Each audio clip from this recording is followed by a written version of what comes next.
Hello students, welcome to EPG Patasala. I am Dr. K.R. Rammohan, Associate Professor, Head, Department of Anthropology, Sikkim University. Today we are going to talk on a module called Manchester School of Anthropology. Manchester School is also famous for conflict theories. This is from the paper Theories and Methods in Social Cultural Anthropology. So before we go to this module, we should see what are the learning outcomes.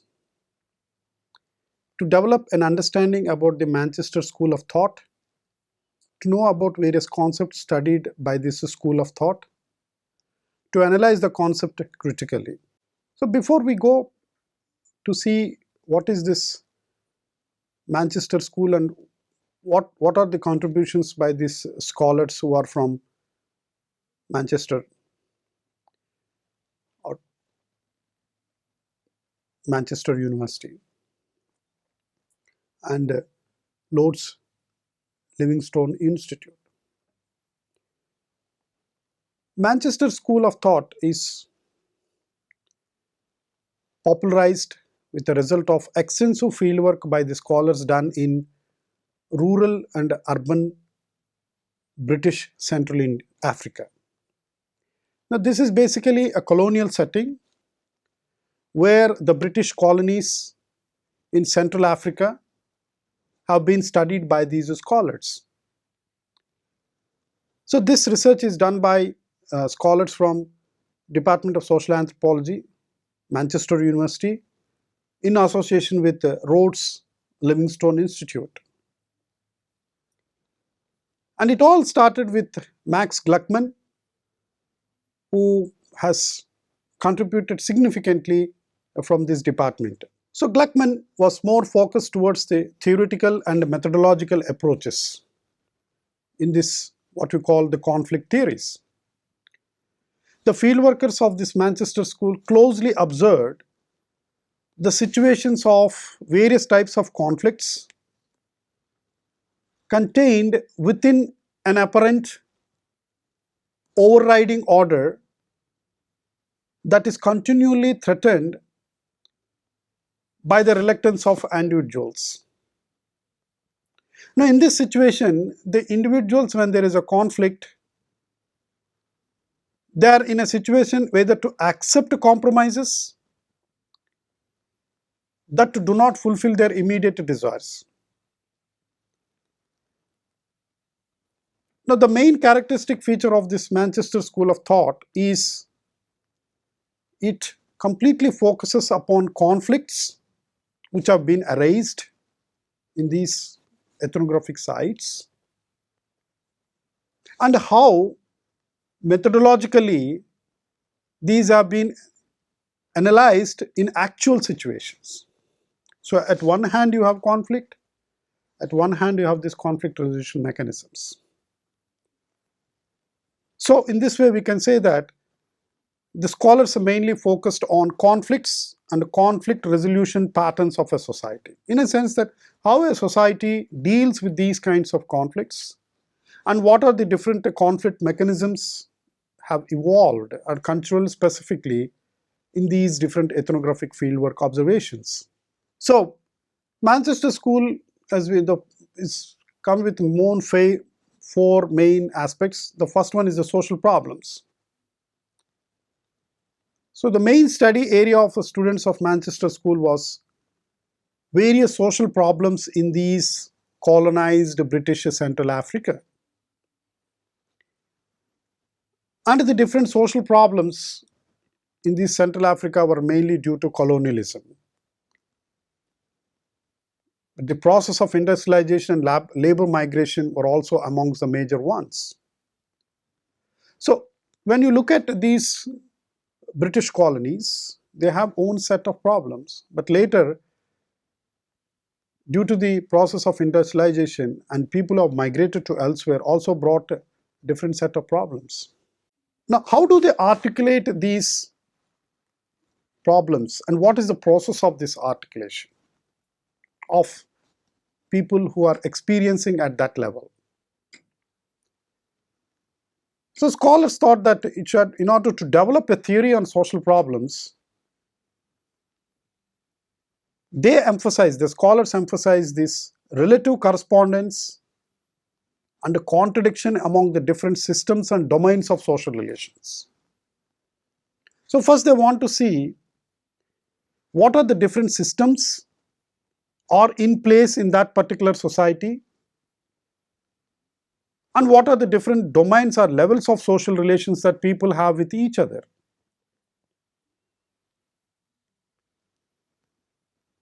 Webner characterized this second strand of Manchester School theory, saying that management of systems, how people manage these systems of relations, and what are the spheres of this articulation. I mean the mechanisms of articulation. How do they exhibit? How do they express? In many cases, the society's structural paradigms. At one you have the fit paradigm, at the one you have the contradiction paradigm.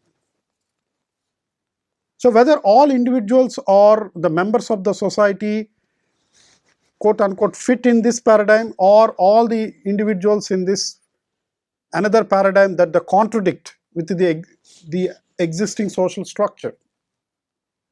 And they describe these social processes as the areas of articulation between these disparate spheres, what I call the social spheres. So such processes were observable in a sense when you are in a field, that how people negotiate within the fit and the contradiction paradigm. So they are more interested in this articulation process, this negotiation process. And these also reflect the relations between village organization with individuals and with the state,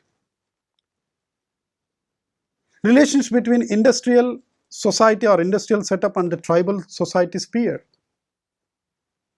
or the connections between the worker organization and the larger systems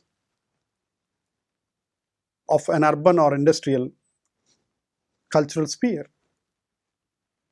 So what kind of relations that people possess, and how do they articulate in these relations within the village organization or with the state or the governance aspects. Now, Gluckman argues that given this structural model, a point of articulation within is there, and this gives to understand the political hierarchy which is existing in colonial Africa. So now when there is a hierarchy in the political structure, how people are situated in these hierarchy and what roles they play, the leader, the sub-leaders, the individuals in this ladder, and how people have these relations and how people exhibit their roles.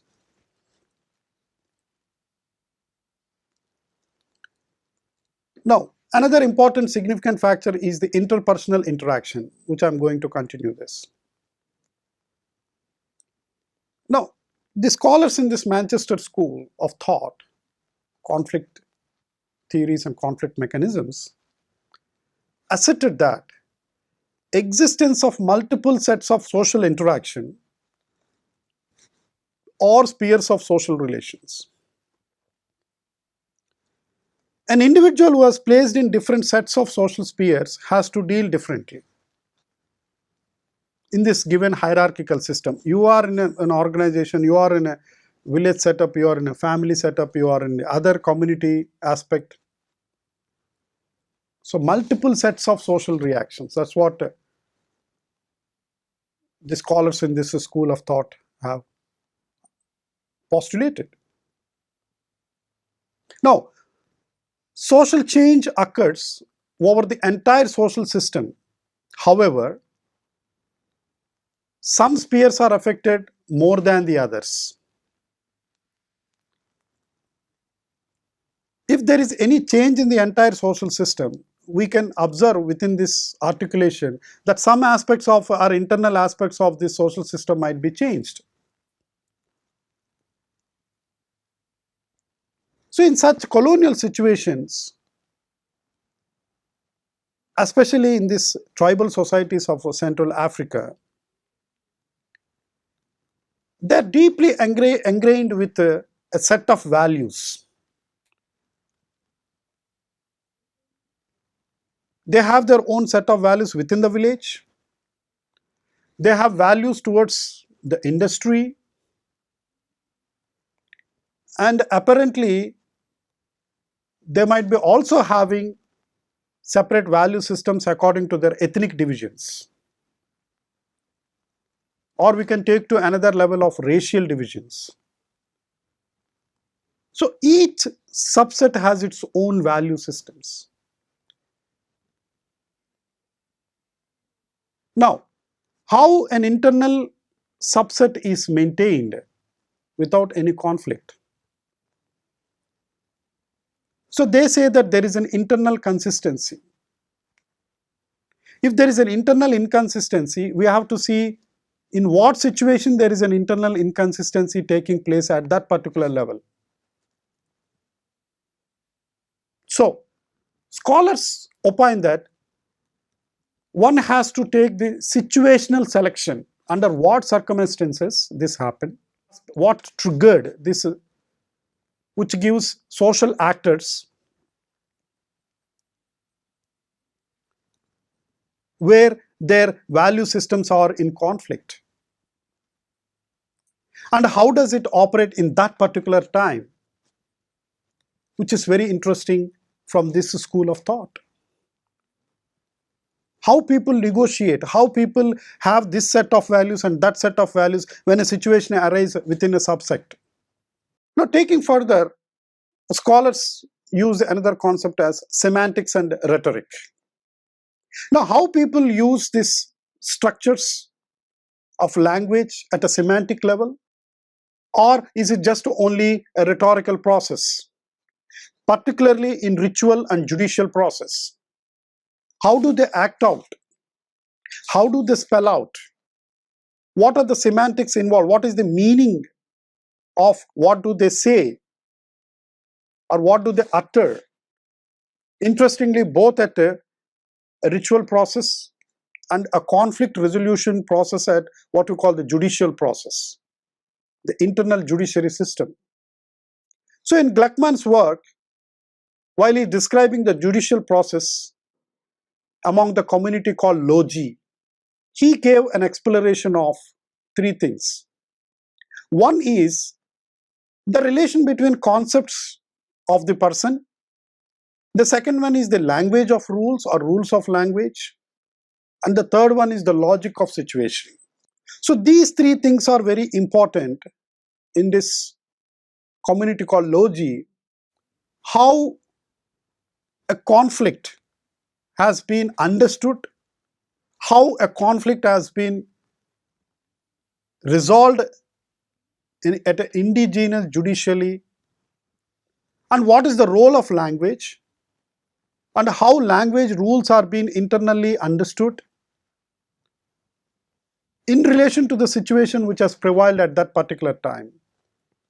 So one can understand the relation between the intrinsically intertwined relationship of all these three things. So he further established that what is that culturally constituted notion of an individual or a person which is manipulated by the judge to inform their rhetoric and finesse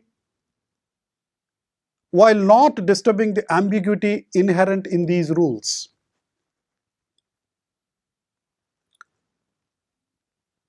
So while delivering the judgment or while giving some kind of a solution to these conflicts, how do they place without disturbing, without any ambiguity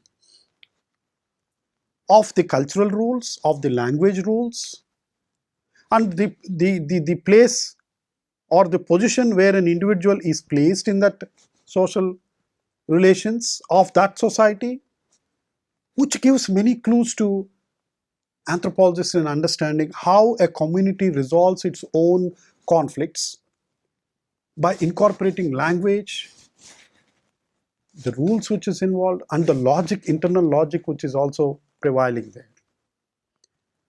So thus Gluckman has established a system for investigating such forms of uncertainty which has occurred in a hierarchy of norms and values.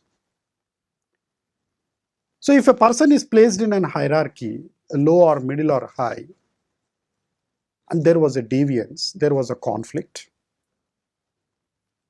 deviance of the norms and values, conflict arises because when there is a deviance or conflict of interest of values. Gluckman, along with other scholars, has taken some of the theoretical propositions by the functional doctrines, which at that point of British anthropology, where Malinowski's ideas of functionalism and structural functionalism was being taken for granted, and they are put in practice in understanding all kinds of societies and cultures. So incorporating the functional aspects or the functional ideas to formulate a statement about interrelationships between such factors, how the racial inequalities, particularly the South African whites, which they have formulated all the rules of governance, and they put the indigenous Africans with low wages in that hierarchical system, which gave all kinds of nutritional problems and health problems for these quote unquote reserves of this ethnic population. And we can also see, because of this colonial masters, there is some kind of erosion or declining of their traditional leadership among these African communities. And they also brought some kind of mechanism where the local population have lost their livelihoods, which are completely dependent upon the masters. So Gluckman devised a view being adopted from Durkheim, then to Malinowski, then to Ratcliffe Brown, that any particular culture or a society follows a moral order that manages itself even in a situation of conflicts.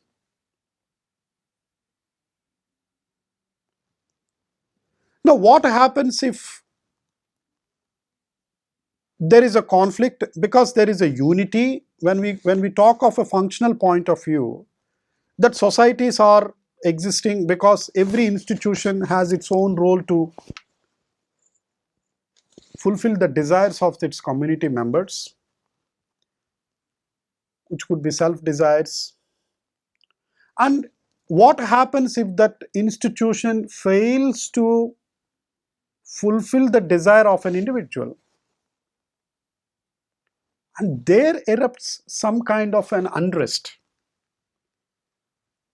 and that is the starting a symbol of social constraint, because at one social system is defunct, it disrupts the other social institutions, and that becomes a society at large which is started to have little chaos.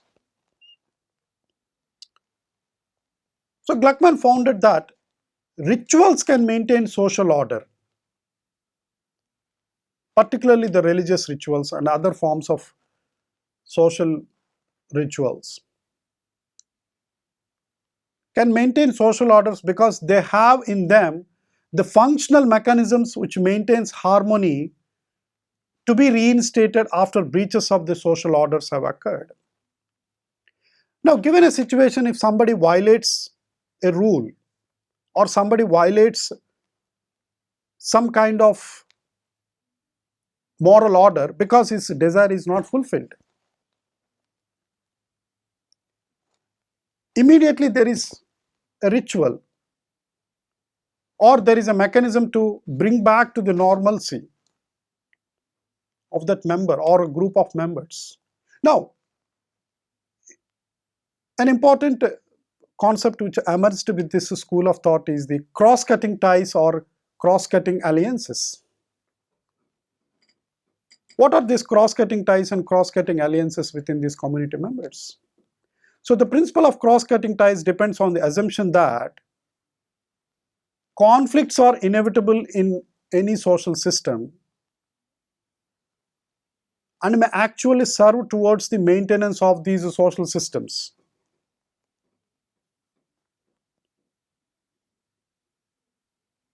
Now, by saying cross-cutting and cross-cutting alliances,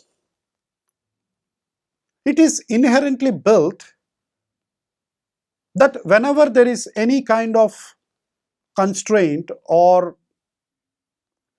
some kind of an unrest erupts or some kind of a tension begins, which little deviates in the social structure.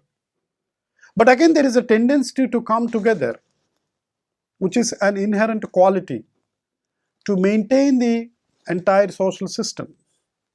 That is, says that cross-cutting alliance. For an anthropologist, it is important to understand, first of all, why a conflict arises. Because of so and so, because of this, a conflict arises. If a conflict arises, how does it again regrouped, put in the place in order? So what are the mechanisms involved? How a society deals with this kind of conflicts when it arises at a situational level? Now, another important theme which has emerged, what we call as the dominant cleavage. Now, the dominant cleavage is the most apparent cleavage between two groups, group A and group B, or group C or group D, any kind of groups in a given society. So in a changing system, there may be other cleavages concerning the two groups involved or within the groups. So cleavage is nothing but a mechanism where how a group maintains its own members within the group and with outside the group, and how they downplay if there is any internal conflict, and how do they express with other groups if there is any conflict with the other group. So it is some kind of a buffer which comes. Now, how people are situated, they call it as inter-hierarchical roles.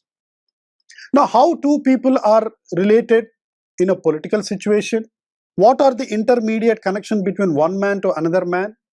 Or what is the relation between a village headman and the common man? Or how a member of immediate or a superordinate place which is in a political situation in a village?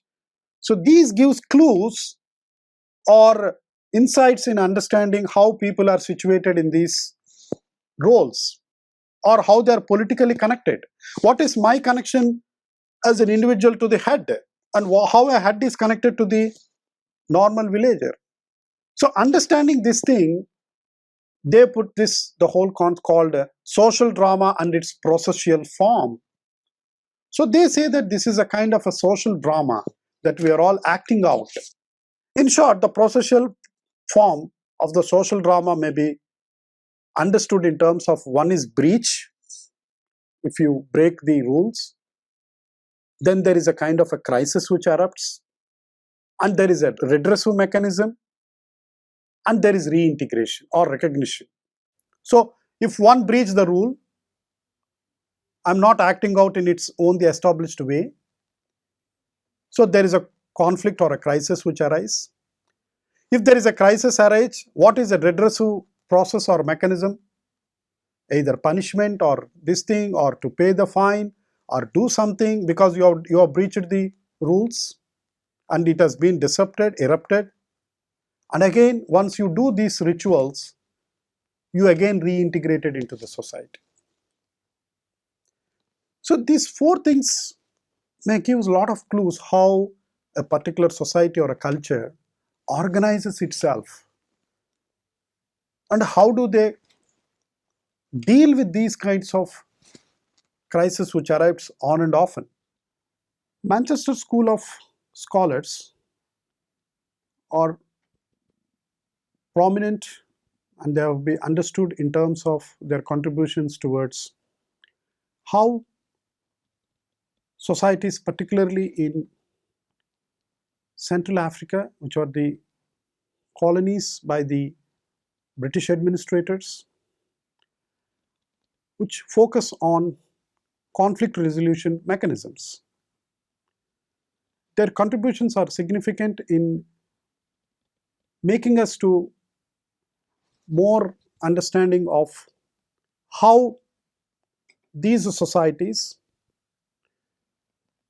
internally maintain stability when any conflict arises, what were the different mechanisms adopted to deal with these kinds of crises, which makes the society to come back to normalcy. Manchester School of Theorists have taken both the functionalist and the structural functionalist approaches in understanding how not only in harmonious state of the society, but if and when a crisis or a situation arises, how cultures adopt and deal with both the individual and community at large in restoring the balance again. So in this, they propose this situational and contextual analysis both at a theory and a methodological level, which is a significant contribution in understanding pre-literate societies and the societies in the colonial administration, and the changes that are taking place in these societies due to urbanization, due to migration, and various social tensions occurred, and how these members resolve peacefully without disturbing the whole structural aspects of the society.